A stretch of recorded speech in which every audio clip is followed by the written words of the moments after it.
Hi folks, welcome to our Jackamans vineyard here in the southern end of the Barossa in Lyndoch. So this is our Jackamans Cabernet Sauvignon, inspired from Arthur Jackaman, the gentleman we bought this property from.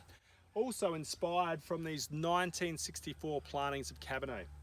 It's incredible, but it's these sorts of vineyards that really marked a change in the Barossa. You know, we went from a fortified winemaking region to a dry red winemaking region, and it really stemmed from vines like these.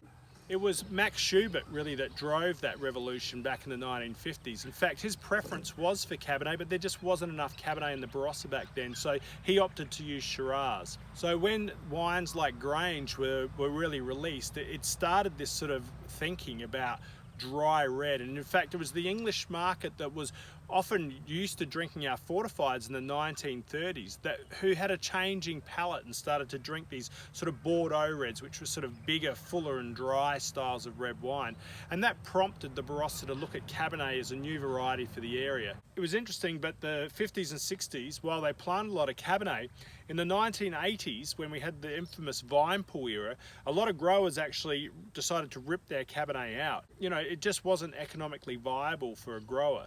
So for us to come across this little acre of old vines and search out, in fact, other old Cabernet vineyards from around the Barossa has been a real blessing. And this is a wine really that's shaped, you know, from that 50s and 60s era.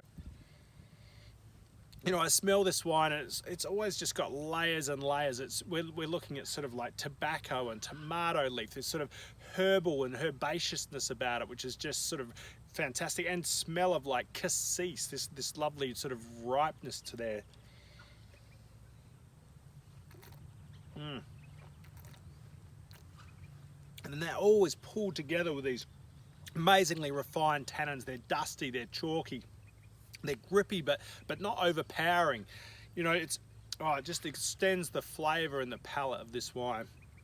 You know, this is, I suppose, for us, a wine that, you know, Paul was shaping for some time, and it's really coming together. It is a beautiful example of sort of old world style cab, you know, planted in the new world. You know, so to me, Jackamans Cabernet, not just an incredible glass of wine, but you know what? This is a tip to the history and a tip to the future. Cheers.